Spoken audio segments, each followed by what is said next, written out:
Okay, so we're back in the shop. I'm getting my stuff ready for the fly for the summer. Got my hacker, that's ready to go. That's all hooked up to my buddy box. So we're going to talk about something a little bit different today. We're going to talk about radios. And I don't know, like this is one of two of the radios I have now. I have these two guys. I just picked this one up, of course, last video. This one I had for a while. This is a jumper that I got off a friend of mine from my small little FPV drone. And I don't know if they still make these. It's a great little radio. It's awesome. Full range and all that. Reason, I'll show you my favorite radio. So basically when I started flying back in the 70s, first radio was a CRC, then had an MRC, and Craft. Craft radios, I had two Craft radios, never had any issue with them.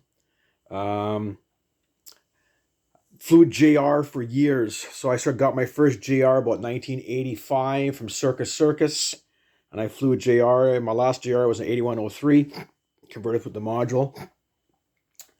But I'm going to show you my favorite radio of all time. I don't know, like, it's all personal preference. I don't know why they don't make these anymore. It's this Turnigy radio here. 10, I think it's a 10 channel. I don't know. It's a Turnigy TGY I 10.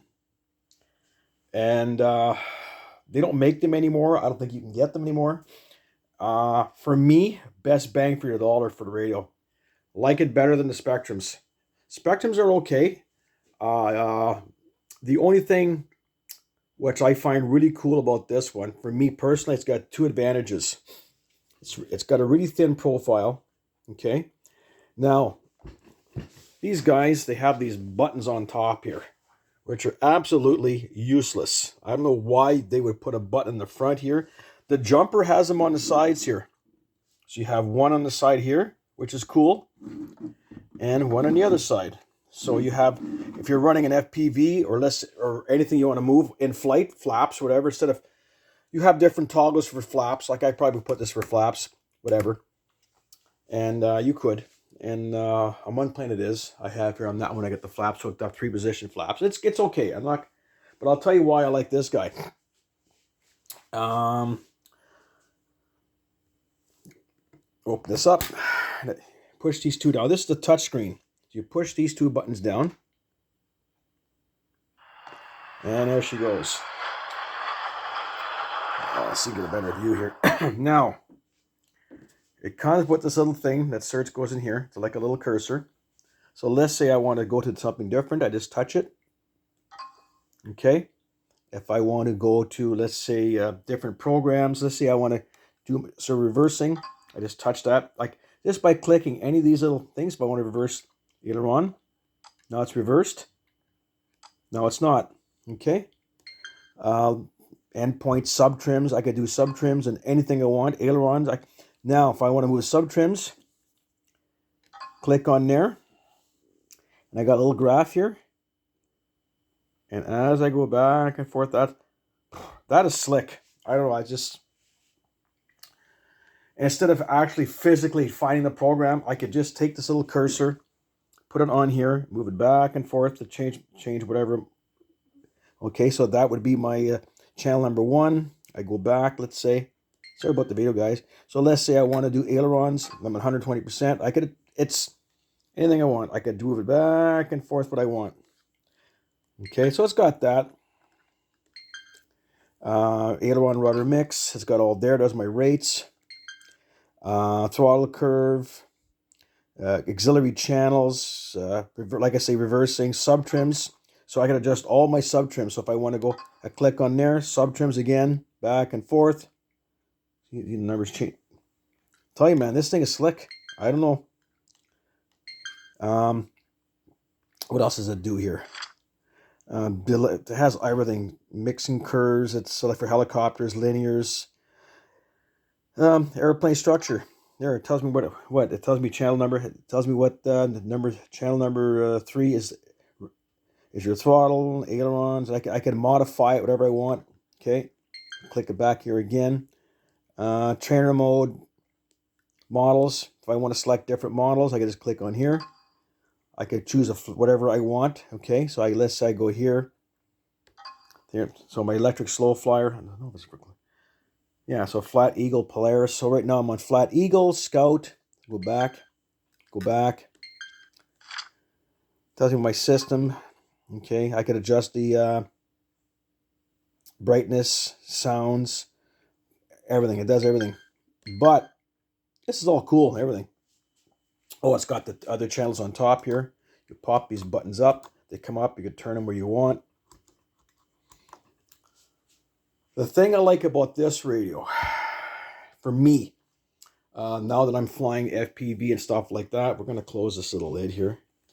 That goes out just a little. Is the buttons to move is right here.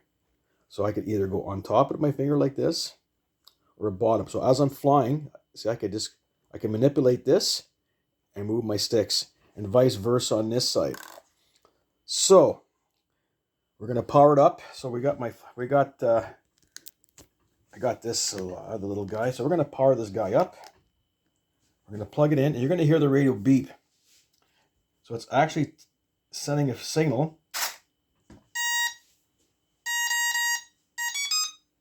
Now, open this back up. If you look really close, it tells me the strength of the transmitter and the receiver. Okay, so I'm going to take this out again. I'm going to unplug it. And you'll notice that now there's nothing there as I unplugged it. So it's telling me, okay, well, I'm not getting signal back from the receiver, which is really cool. Telemetry, I guess you call that. I don't know. So we'll plug it back in. And for safety reasons, I always take my prop off. Now it's back on. There we go. Now, it tells me my voltage. It tells me everything here. Everything's all there. Now, I'm going to close this up again. Yeah, we can leave it open. But what I like about it is when I'm flying, when I move this trim here, I could actually move my camera in flight. Now, I had this radio hooked up to another plane. I had a gimbal, and I was able to move the camera up and down, left and right. So, I really enjoyed this radio. If I had to choose everything I ever owned, I would get rid of those and keep this one. Okay, that's just me. Unfortunately, they don't make them I don't think they make them anymore. There was a friend of mine I bought this off a friend of mine, and he bought it from Hobby King, I believe. And I got another plane with it, and I flew that. I had another plane like this. It was a green one, and I flew that for a good 4 or 5 years until it just was nothing left to it. And that's why I learned how to fly FPV with that plane. This is a great radio. For me, it's more intuitive. It's easier to set up with this little stylus here instead of going into the program. I mean, they are what they are. And I really like the physical size of it. It's not that, see, and it works really good. There's my ailerons, aileron rudder mix, and I got my throttle. It doesn't work until I hit the switch. Hit throttle cut. Throttle cut, most important thing. But no, it's a great radio. Look at all my trims here. Aileron, right there. I just, I don't know.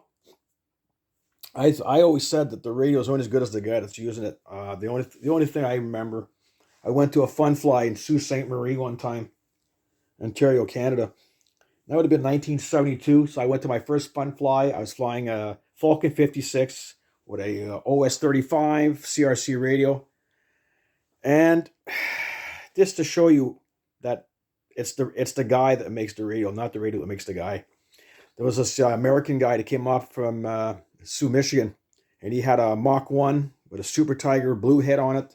He had a regular craft radio 5-channel, and the plane was a pattern ship with retract. So it was, and this guy was literally flying. That thing must have been at least 70, 80 miles an hour and coming about a foot upside down. The tail was like a foot about over the deck. So, I mean, back then, the radios weren't like these at all. You had no Expo. I never fly with Expo. I know some people fly with Expo and all this stuff.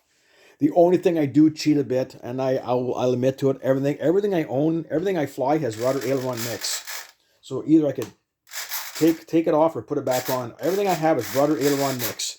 So for me, it's a little bit easier if you're flying FPV instead of moving both sticks, because I have to move my camera.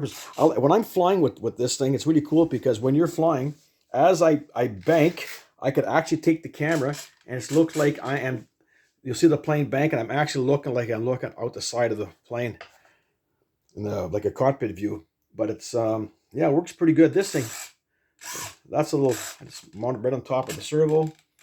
But no, I know this radio's freaking awesome. I never had any issue with you.